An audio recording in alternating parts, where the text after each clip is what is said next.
Hi, I'm John Stevenson, and we're going to be talking about Gaius Julius Caesar in our continuing study of the history of civilization. Julius Caesar had been nephew to Marius, that rather infamous, consummate politician who had been consul so many times. And when Marius was driven out, and Sulla was having his reign of terror, it had been questioned whether Julius Caesar was going to be allowed to live. He was only a young man then, and he was prevailed upon by friends of Caesar. Oh, please spare him. He's just a boy. And Sulla had said, oh, he's going to be worse than a dozen Mariuses. When he was still a fairly young man, Caesar was captured by pirates and held for ransom. The pirates were holding him for ransom, and when Julius Caesar found out the price that they were demanding, he was offended and said, "Oh, you have offended me. You have not asked for nearly enough. I'm worth much more than that." And he said because he was offended, he was going to come and punish those pirates. And sure enough, once he had been ransomed, he gathered a number of ships, and he came and hunted them down and crucified the ringleaders. Still a fairly young man, Caesar was given the title, it was a religious position, Pontifex Maximus. It's interesting that title is still used by the popes of the Roman Catholic Church today. Maybe the most famous one having that title was Julius Caesar himself. He was still a relatively unknown politician, had sort of a bad reputation, when he was invited to enter into a secret agreement, and this agreement was sealed by the marriage of his daughter to Pompey. Now, Pompey and Crassus, you remember in our last discussion, we had talked about how Pompey had been a great military commander. Crassus had all the great wealth and the richest man in the Roman Empire, coveted some of that military glory. And these two had made them, even though they had been sort of rivals in the past, they had sort of buried the hatchet and had become consuls. But you could only be consul for a year, and once they were out, they were no longer going to be in a position to continue to pass the legislature that they wanted to pass, and so they needed a partner. And they looked around for someone, and they agreed upon Julius Caesar. And so Caesar came. He was consul after them, and he had entered into this secret agreement. Now, once he becomes consul and he's passing their legislation, it becomes very obvious. It's not secret anymore. The secret's out. So this First Triumvirate takes place.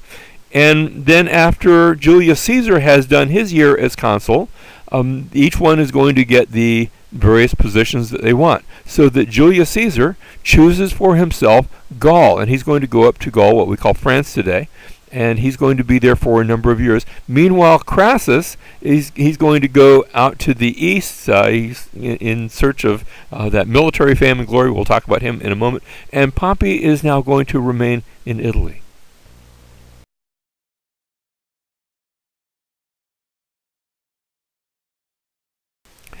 As Caesar goes and faces the Gauls had always been sort of a thorn in the flesh to the Romans. You had Gauls on this side of the Alps and Gauls on the other side of the Alps, and there was supposed to be somewhat of a peace as long as it wasn't threatened. And Caesar sees the opportunity, and he now begins to engage in a number of military operations against the Gauls. At one point, he even crosses the English Channel and takes his ships to England, and is met there by the various English tribes that are trying to hold him at the coast, and he manages to subdue and put a little colony in southern England. He comes back to Gaul, and at one point he is trying to put down a revolt. He has bottled up the Gaulish chieftain in the city of Alesia, and he has built a siege wall around that city. But now all of the rest of Gaul is in revolt against him, and they come to attack him to relieve the siege, and he builds a second wall. around the city, but around himself, so that he is laying siege to the city, but he is also under siege from the outside, and it is an incredible operation. It looks, by any sane account, to be completely hopeless, and yet Caesar manages to win a victory at Alesia and bring the Gallic chieftain. He brings the Gallic chieftain Vercingetorix to surrender to him, and he has defeated the Gauls.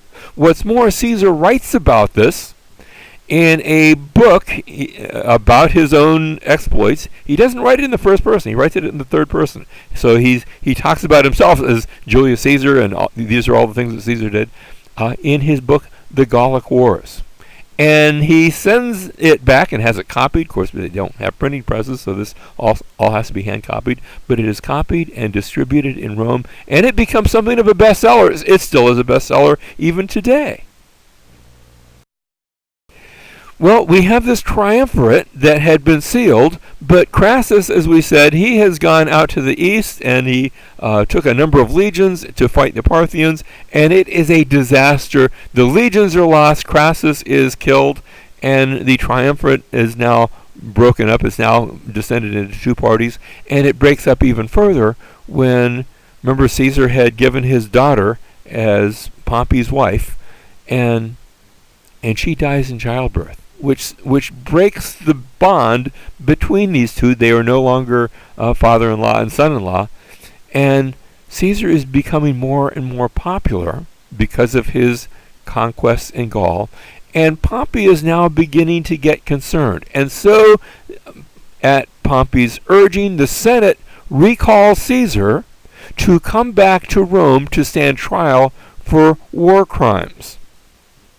And Caesar has a decision now. Will he allow himself to be brought back, put under trial, and the result of that he already knows, he will be put to death, or will he take action?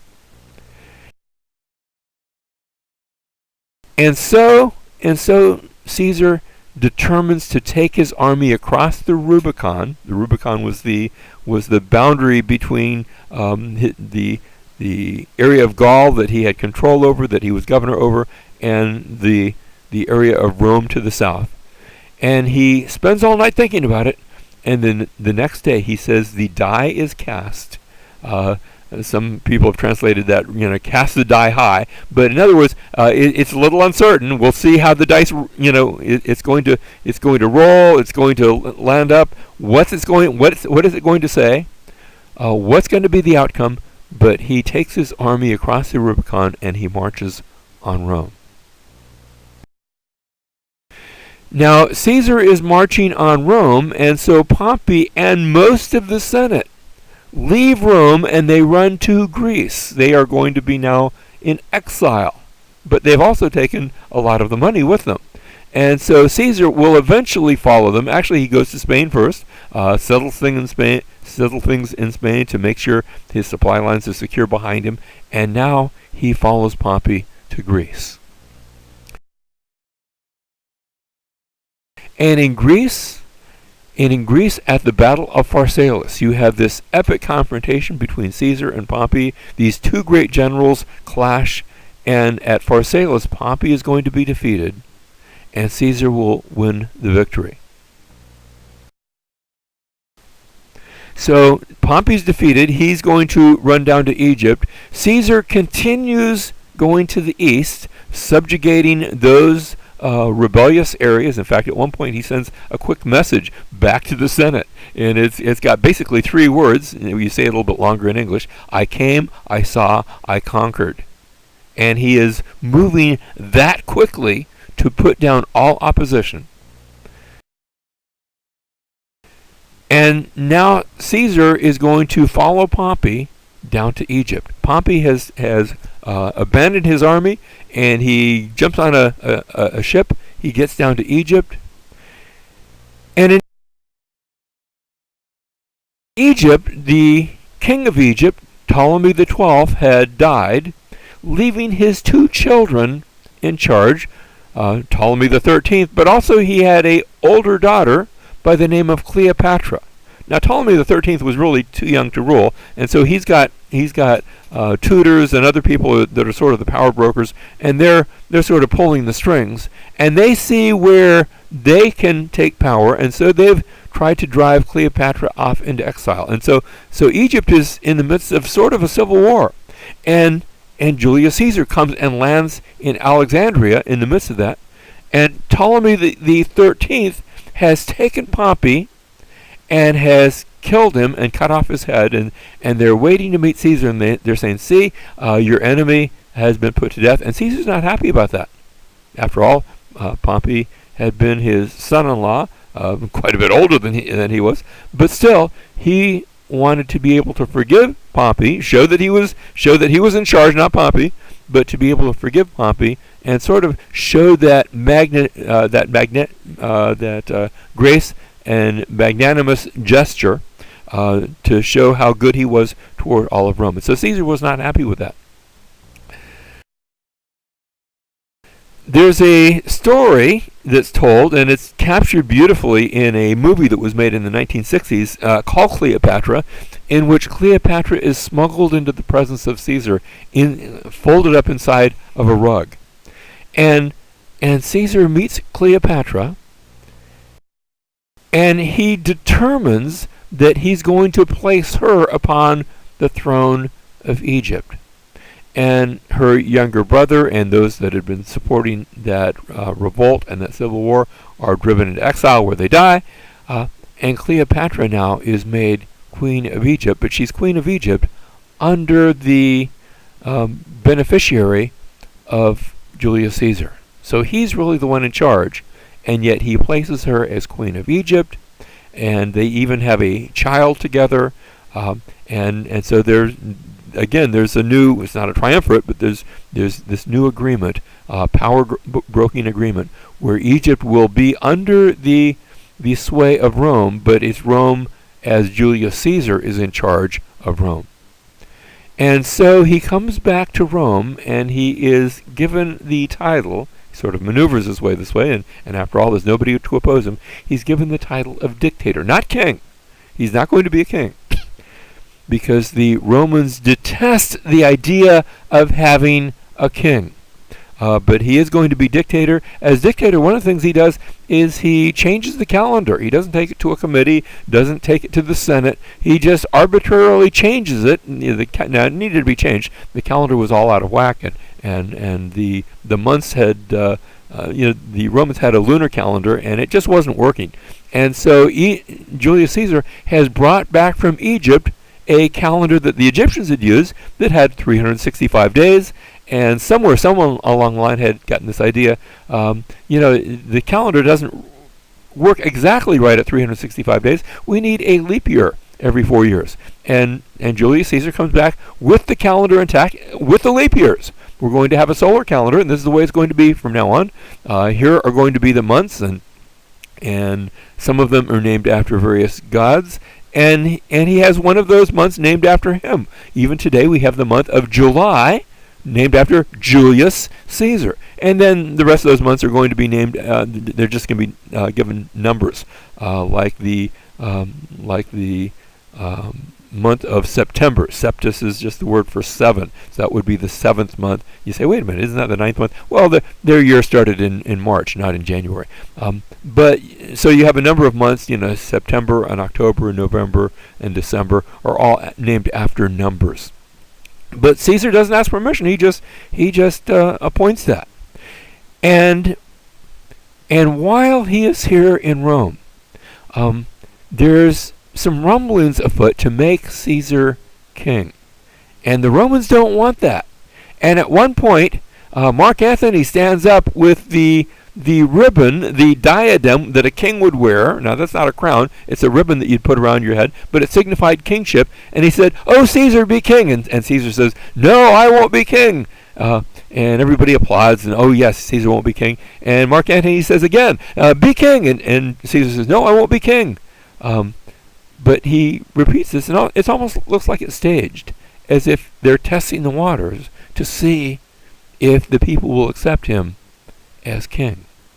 And people are going to fear, they're beginning to fear that Caesar's going to make himself a king, and the Romans cannot abide that. So a plot is formed to assassinate Julius Caesar.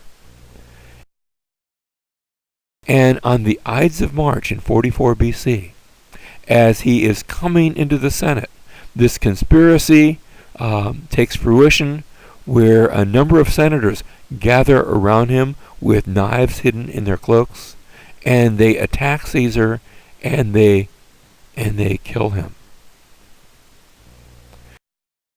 Julius Caesar had done great things, and yet one of the things that we have to say about Caesar is his hubris, his outrageous arrogance, had been such that he had coveted this title of king, and the Romans would not have that. But his successor will obtain that power without the title, and by use of prudence will gain that which Caesar wanted. And we'll see that next time.